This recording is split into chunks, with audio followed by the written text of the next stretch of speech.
Você já viu uma situação em que o projetista de uma contenção indica que esta contenção deve ser ancorada a um piso de concreto?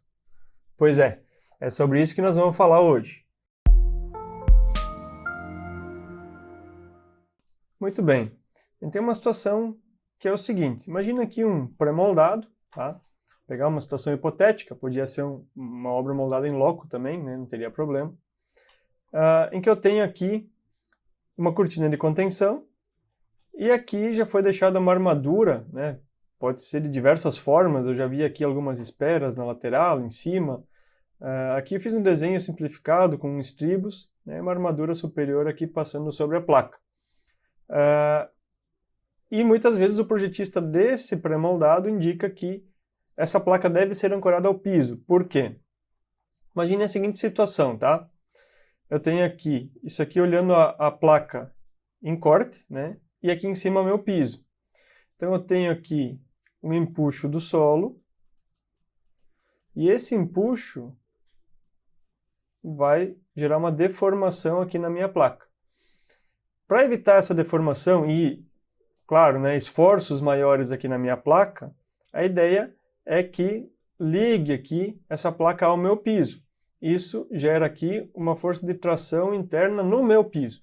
Aí ele faz com que minha placa deforme menos, né, e tenha menos esforços. Assim, o projetista do pré-moldado ou, né, da contenção consegue diminuir o aço, muitas vezes até a espessura dessa placa de contenção. Então aqui, né, a gente tem esses estribos. Qual é a ideia? Né?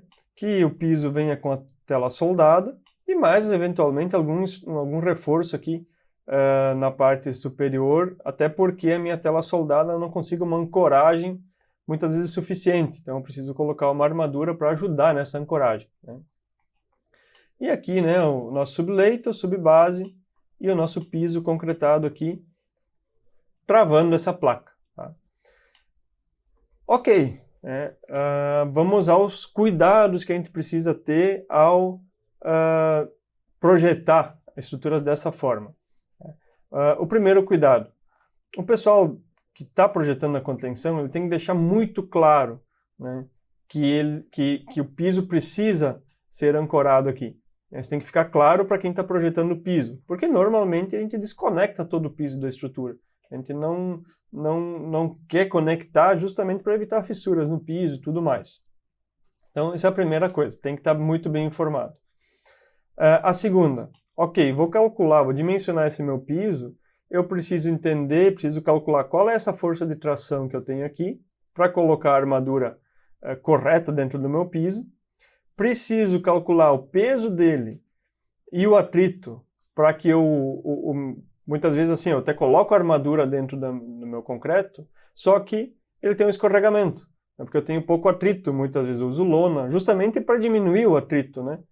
Então eu posso ter um escorregamento desse meu piso e não funciona como deveria, né? Olha esse caso aqui, tá? Eu tenho um projeto aqui, onde nessa parte do meu piso eu tenho uma contenção, né, e aqui colocou mais armadura para melhorar a ancoragem. Essa primeira placa aqui, se ela não tiver atrito suficiente, ela vai acabar escorregando, e aqui eu tenho uma abertura de junta maior. Então toda essa placa aqui acaba tendo um deslocamento. E isso a gente precisa calcular.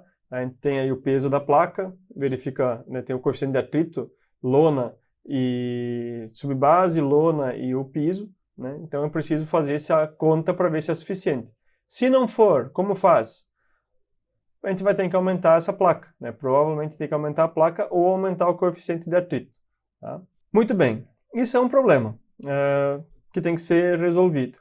Outro problema: essa placa foi dimensionada para as etapas construtivas, porque ok, né? Quando eu estou botando o meu empuxo do solo aqui, no cálculo inicial eu já estou considerando que a parte de cima está travada no meu piso, então o deslocamento dela é praticamente zero. Mas eu preciso colocar esse solo aqui embaixo antes de eu fazer o meu piso. Então eu vou colocar esse solo, ele já vai gerar um empuxo nessa placa, e se eu acabar compactando, que é o que a gente espera, né, passar um rolo compactador por cima, eu já estou pressionando essa placa. Então eu já posso colocar o empuxo antes do travamento. Então a minha placa já vai ter uma deformação muitas vezes que vai ficar ali, né, para o resto da vida. Sugestões nesse caso, tá? A gente pode, eu fiz no outro lado aqui, um modelinho simples, tá? Indicando que nesse primeiro trecho aqui, a gente poderia trabalhar com aterro, com rachão, algum seixo rolado, alguma coisa assim, né, que não precisa tanta compactação em relação a um solo, né, algum aterro. Então eu já evito um pouco desse empuxo, mas não que eu não precise levar isso em consideração aqui na minha placa. Tá? Então é bem importante que a gente leve as etapas construtivas em consideração. Aqui eu tenho um exemplo, tá? De uma contenção, aqui para uma rampa de caminhão e tal, onde não tem nada de espera. Tá? Então o piso aqui vai ser feito por cima, sem espera nenhuma, então o piso não está travado. O muro tem que suportar os empuxos do solo por si só. Né? Agora já um outro exemplo aqui, eu tenho uma viga e aqui foi deixado alguns ferrinhos, 5 milímetros. Tá? Provavelmente não foi dimensionado para suportar essa carga, né? Foi deixado aqui para cima para fixar esse piso nessa viga, nessa contenção que tem aqui embaixo. Isso tem que ser calculado, tem que ser bem feito, né? O pessoal do pré-moldado ou da contenção, né, precisa ter uma interação muito boa com o projetista do piso, porque senão, com o tempo, a gente acaba tendo problemas e um piso todo fissurado.